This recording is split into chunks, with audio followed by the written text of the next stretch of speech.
Hello, hello, everybody. Melinda Jacobs, intuitive coach, clinical hypnotherapist here. Happy to see you. Happy Saturday.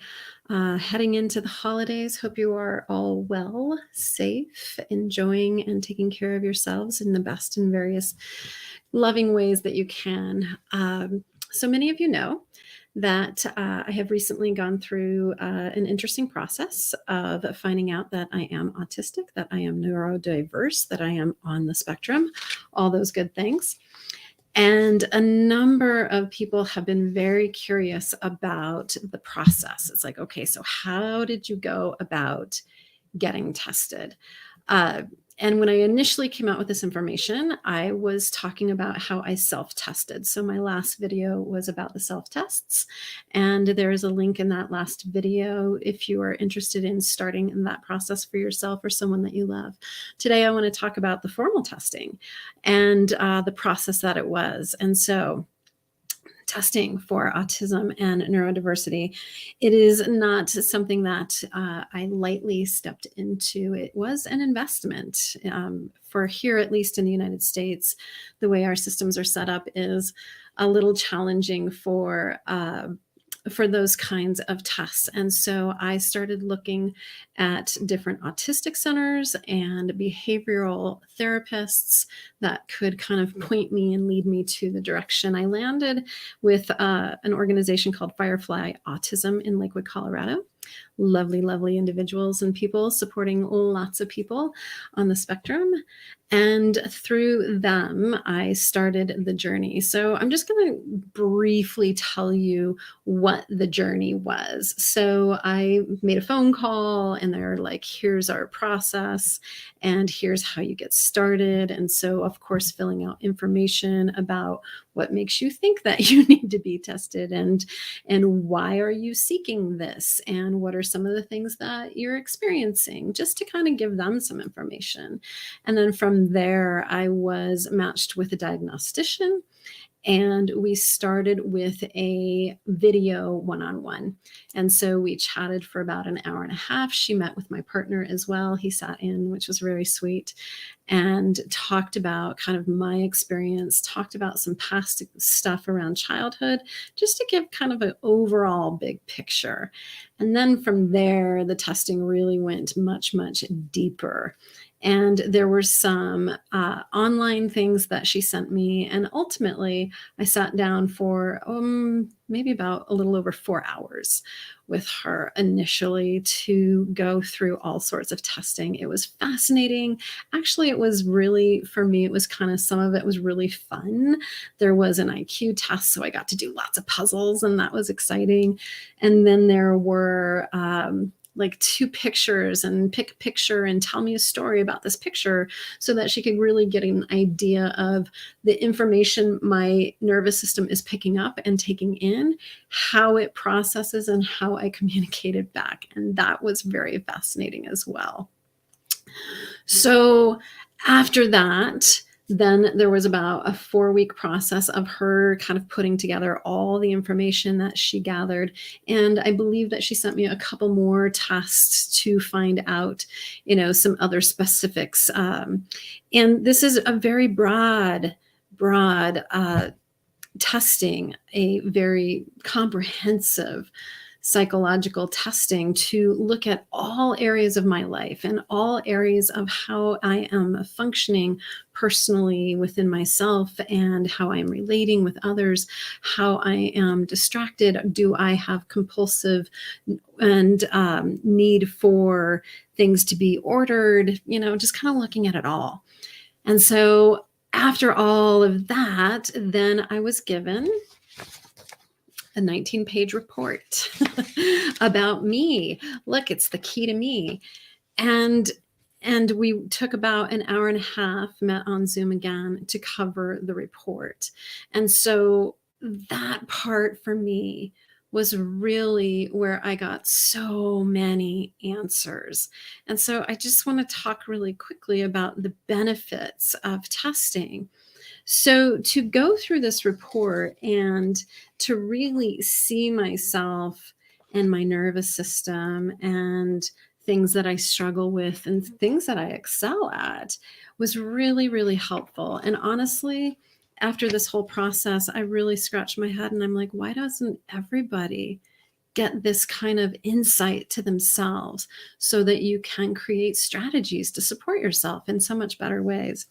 So the very first thing that she said was, it just makes me giggle, that I was one of the highest people IQ that she'd ever tested, which was just like, yeah, I know, I'm really super smart. But what was fascinating about that and why that was so important was to help me understand why I'm struggling in my day-to-day and some of how that influences and impacts how I'm relating to others. And so one of the classic things with autism is that there's this distaste, this, oh, I can't even tolerate small talk. And the wanting, the need, the desire to connect. Actually, yes, autistic people do want to connect with others, but in a more meaningful, connected way, especially around the things that we're very interested in. And so to start the conversation with, okay, so autism aside, here's this high intellect, and that in and of itself explains a lot of the frustration that I had been experiencing personally. Sometimes I struggle with executive functioning and the ability to get from an idea to the manifestation and all the steps in between. I lock down in some of that process. And so she said, that high intellect of yours gets in the way because what happens is internally I start shitting on myself. I know I'm super smart, so I should be able to go from point A to X, Y, and Z, and yet I struggle, but I beat myself up for it. Like, I'm really smart. I should be able to do that. And that just doesn't support me at all. And so to understand how the high intellect in and of itself is creating some of the frustration and struggle was really useful information.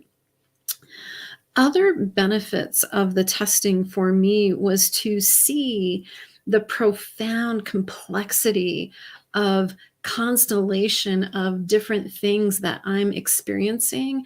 And sure, I definitely, like a lot of people who are diagnosed autistic, have several things that were diagnosed. There was like ADHD and OCD and actually even my eating disorder that I've spoken pretty freely about over the years is in fact part of this big spectrum of autism.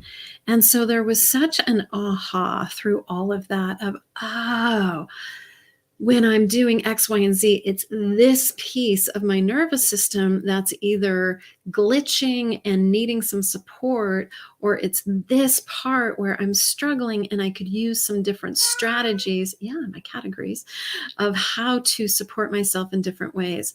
So the benefits of testing is my whole being took a big exhale and went, oh, okay, I'm not broken.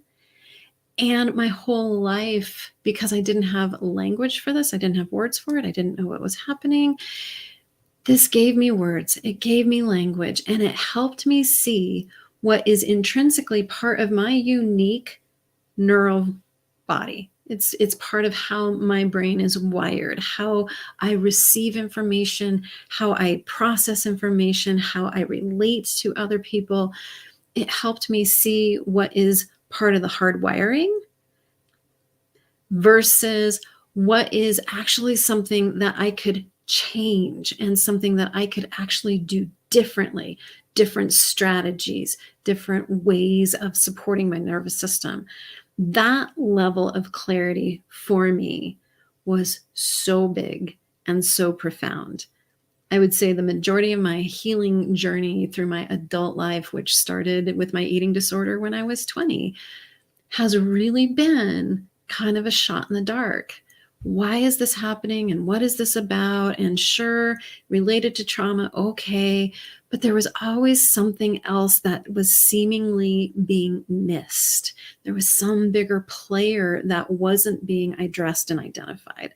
So this gave me so much clarity. So definitely the benefits of testing is it helped me understand my unique gifts. It helped me understand the really big struggle and challenges. And so that means that I get to have a clear path forward to get the support I need. And what that might look like is I get to develop better personal relationship strategies for myself, for me and my partner. Being in a neurodiverse relationship is an interesting thing. And my beloved is also neurodiverse. He has dyslexia and has been very public about that, has really spoken and advocated for how schools can educate differently to really encompass people who struggle with dyslexia. So this diagnosis process has helped us really, number one, given us a language. It's like, oh, there's some emotional dysregulation here. Okay, so when this happens, here's what we can do when this happens. Or the parts of me that are looking for things to be in order, it's helping me speak up more and speak out more for myself, for what I need to help calm myself. So this was a fascinating process, and it was a challenge, not going to lie.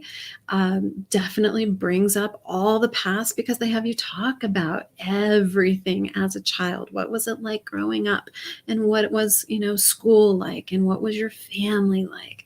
So definitely a deep dive in that. And the upside is the clarity and the validation that came along with it, along with a very clear map forward of how to better support myself around the things that I cannot change. I cannot change the sensitivity that my body has. I have a very high sensitivity nervous system that picks up a lot of information. So temperature changes can really register for me as extreme. Noises, smells, things like that. A lot of busy, even clutter can be overwhelming to my nervous system. I'm not going to change my nervous system. It is what it is. But now that I know, I can create much better strategies to support myself in ways that are unique to what I need.